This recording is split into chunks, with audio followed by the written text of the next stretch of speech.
Sisi tumekuja tu, we are not the enemy of the government. Linda Mwananchi is not the enemy of the state.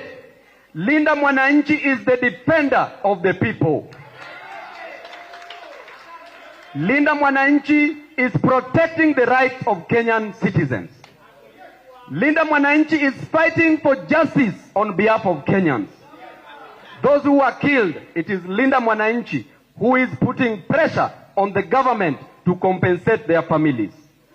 Linda Mwananchi is ensuring that every Kenyan gets employed. Kwa sababu serikali walituahidi, wakasema kila mwaka, kila kijana hapa atapata 1 million jobs. Uko na kazi hauna. Uko na kazi hauna. Serikali ilituambia mama mboga ata graduate kutoka kwa kuuza mboga kukuwa na supermarket. Uko na supermarket ama una? Uko na supermarket ama una?